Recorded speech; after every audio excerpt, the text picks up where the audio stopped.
Thank you for staying with Prime Edition. We continue with the day's news and we look at business. And my name is Wairimu Jenga. The government has denied claims linking the recent 9 shillings increase in fuel prices to the securitization of the Road Maintenance Levy.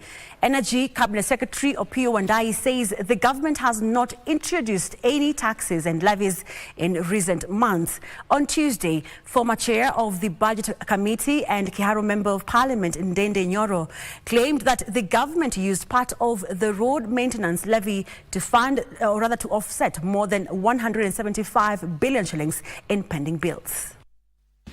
On Tuesday, Kiharu Member of Parliament and former Budget and Appropriation Committee Chair Ndindi Nyoro alleged that the government quietly introduced a 7 shillings fuel levy at a time when global prices were on a decline, denying Kenyans the benefits of falling international fuel costs. The explanation that was given by government is not accurate, because blaming the global oil prices is falling short of what the reality is.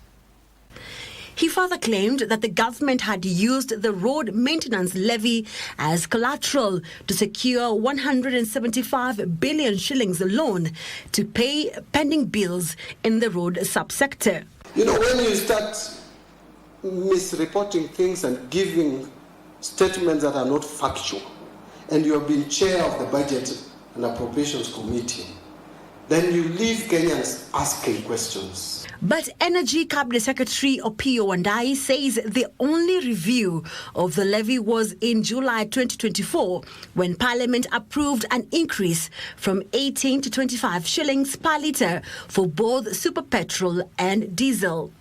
Road Maintenance Levy has been 18 shillings.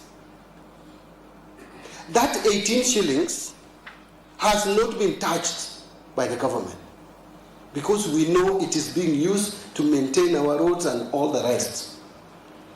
The 7 shillings which was added to the Road Maintenance Levy is what we decided to use differently.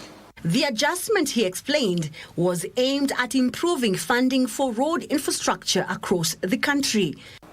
We had a choice to continue misusing this additional 7 shillings, putting it on the Maram roads across the country, which we don't even see value for after some time, or use it to get back the road contractors on the road. And you can see road contractors are back on the road, but we are raising 175 billion. If you add that, if you use even half of that money this financial year and add it to our normal budget of about 57 billion, you will have over 120 billion. You will pay all the certificates for the whole financial year. According to the ministry, the current fluctuations in pump prices are driven by ad valorem taxes such as the Railway Development Levy and the Import Declaration Fee charges that vary with global costs, insurance and freight values of imported fuel.